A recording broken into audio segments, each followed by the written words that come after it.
வணக்கம் உறவுகளே. இன்றைய கதை போமா நிகழ்ச்சியில் தலைப்பு தந்தையின் மௌனம். கல்லூரியில் படித்து கொண்டிருந்த கார்த்திக் தன் நண்பர்களைப் போல புதிய செல்போன் வேண்டும் என்று ஆசைப்பட்டான். அப்பா, எல்லாரிடமும் நல்ல ஃபோன் இருக்கு, எனக்கு ஒரு புது ஃபோன் வாங்கித்தாங்க என்றான். அப்பா எதுவும் பேசவில்லை. உங்களுக்கு என்னை பற்றி அக்கறையே இல்லை என்று கோபமாக சொல்லிவிட்டு சென்று விட்டான் கார்த்திக். மறுநாள் காலை மேசையின் மீது ஒரு புதிய செல்போன் பெட்டி இருந்தது. மகிழ்ச்சியில் துள்ளிய கார்த்திக், அப்பா வாங்கிட்டீங்களா என்று கேட்டான்.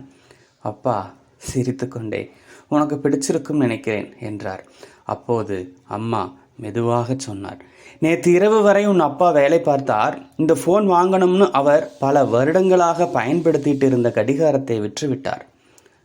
அந்த வார்த்தையை கேட்டதும் கார்த்திக்கின் கண்கள் கலங்கின. அவன் மெதுவாக அப்பாவின் கைகளை பிடித்து, என்னை மன்னிச்சிடுங்கப்பா, உங்கள் மௌனத்தில் இவ்வளவு அன்பு இருக்கும் என்று எனக்கு தெரியலை என்றான். அப்பா எதுவும் பேசவில்லை. ஆனால் அந்த மௌனத்தில் 1000 வார்த்தைகளின் அன்பு இருந்தது.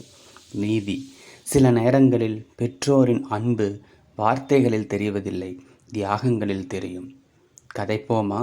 நாளை இன்னொரு கதையுடன் சந்திப்போம். நன்றி.